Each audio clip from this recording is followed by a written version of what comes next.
Hello दोस्तों, तो आज के इस वीडियो में हम कुछ खास तरह के हिंदी वाक्यों को अंग्रेजी में ट्रांसलेट करना सीखने वाले हैं। जैसे कि सबसे पहला वाक्य यहाँ पर लिखा गया है, उसका नाम राहुल है। दूसरा वाक्य है, उसका नाम सीमा है। तीसरा वाक्य है, उस लड़के का नाम मोहन है। तो इस तरह के वाक्यों को हम कैसे अंग्रेजी में ट्रांसलेट करेंगे, वही हम इस वीडियो में सीखने वाले हैं।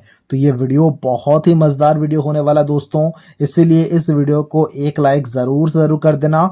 और कुछ इसी प्रकार के वीडियोस को देखने के लिए आप हमारे चैनल को भी सब्सक्राइब कर सकते हो। देखो, सबसे पहला वाक्य है क्या? सबसे पहला वाक्य है, उसका नाम राहुल है। तो सबसे पहले बताओ कि किसके बारे में बात किया जा रहा है? क्या किसी एक पुरुष के बारे में बात किया जा रहा है या फिर स्त्री के बारे में बात किया जा रहा है? देखो, राहुल लिखा गया है ना, मतलब पुरुष के बारे में बात किया जा रहा है। तो इसीलिए यहां पर जो उसका लिखा गया है ना, इसके लिए हम लिखेंगे हीज। बात समझ पा रहे हो? बिल्कुल समझ पा रहे होगे। तो हमने यहां पर लिखा हीज, यानी कि उसका नाम राहुल है। तो हीज नेम लिखेंगे नाम के लिए, तो हीज नेम मतलब उसका नाम है लिखा गया, उसके लिए इज लिखेंगे। हीज नेम इज मतलब उसका नाम है, क्या है ना, राहुल है। तो हम यहां पर राहुल लिखेंगे।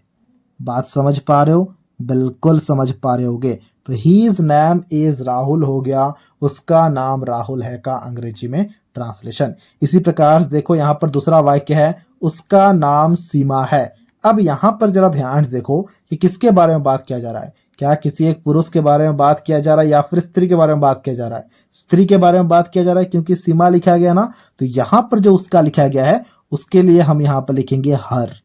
बात समझ पा रहे हो? यहीं पर इसका ट्रिक था और यहीं पर समझने वाली बातें थी। देखो, हमने यहां पर उसका के लिए हर लिखा, फिर नाम के लिए नेम लिखेंगे और है के लिए इज लिखेंगे। ठीक है, हर नेम इज सीमा। तो यहां पर हम सीमा लिखेंगे, मतलब उसका नाम सीमा है। बात समझ पा रहे हो? बिल्कुल समझ पा रहे होगे। इसी प्रकार देखो, तीसरा वाक्य हमारे पास में है, उस लड़के का नाम मोहन है। तो अब हम उस लड़के के लिए यहां पर लिखेंगे, उस लड़के लिखा गया है ना, तो इसलिए हम यहां पर लिखेंगे दैट बॉय। बात समझ पा रहे हो? बिल्कुल समझ पा रहे होगे। तो हमने यहां पर लिखा दैट बॉय। अब लिखा गया उस लड़के का के लिए हम यहां पर एक एपोस्ट्रोफी देंगे और फिर एस लगा देंगे, यानी कि दैट बॉयज नेम। नेम का मतलब नाम, इसका मतलब हो गया उस लड़के का नाम क्या है? मोहन है। तो इसलिए यहां पर इज लिखेंगे, फिर मोहन लिखेंगे। That boys name is Mohan, उस लड़के का नाम मोहन है का अंग्रेजी में ट्रांसलेशन। इसी प्रकार से देखो, यहां पर लिखा गया चौथा वाक्य। चौथा वाक्य है क्या? चौथा वाक्य में लिखा गया, उस लड़की का नाम प्रिया है। सबसे पहले क्या लिखेंगे बताओ? उसके लिए लिखेंगे दैट। ठीक है, तो हमने दैट लिखा, लड़की लिखा गया है इसलिए यहां पर गर्ल लिखेंगे, यानी कि उस लड़की हो गया। का लिखा गया है, एपोस्ट्रोफी के बाद एस लगाएंगे। उस लड़की का क्या? नाम। नाम के लिए यहां पर नेम लिखेंगे, है लिखा गया, उसके लिए इज लिखा, क्या है ना, प्रिया है। तो यहां पर हम प्रिया लिखेंगे। दैट गर्ल्स नेम इज प्रिया हो गया, उस लड़की का नाम प्रिया है का अंग्रेजी में ट्रांसलेशन। अब मान लो लिखा गया होता, इस लड़की का नाम प्रिया है, तब यहां पर दैट के जगह में हम दिस लगा देते। बात समझ पा रहे हो? बिल्कुल समझ पा रहे होगे। अब यहां पर देखो, पांचवा वाक्य है, तुम्हारा नाम आकाश है। तो तुम्हारा के लिए हम यहां पर लिखेंगे योर। ठीक है, योर का मतलब तुम्हारा। नाम लिखा गया, उसके लिए हमने यहां पर नेम लिखा, है लिखा गया, उसके लिए इज लिखा।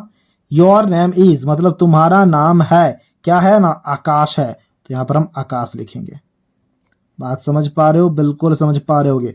और एक बात हमें ध्यान रखना है, जब भी हम किसी एक व्यक्ति का नाम को लिख रहे होंगे ना, तो सबसे पहला लेटर जो होगा वो कैपिटल होगा। ठीक है, अब छठा वाक्य है, मेरा नाम डैश है। अब जो भी आपका नाम है, आपके नाम को यहां पर लिखना है और उसके बाद उसके भी ट्रांसलेशन को हमसे कमेंट बॉक्स में शेयर करना है। तो ये था आज का वीडियो, जहां हमने काफी आसान दिखने वाले हिंदी वाक्यों को अंग्रेजी में ट्रांसलेट कर लिया है। तो अगर आपको ये वीडियो अच्छा लगा है तो इस वीडियो को एक लाइक जरूर कर देना। और कुछ इसी प्रकार के वीडियोस को देखने के लिए आप हमारे चैनल को भी सब्सक्राइब कर सकते हो।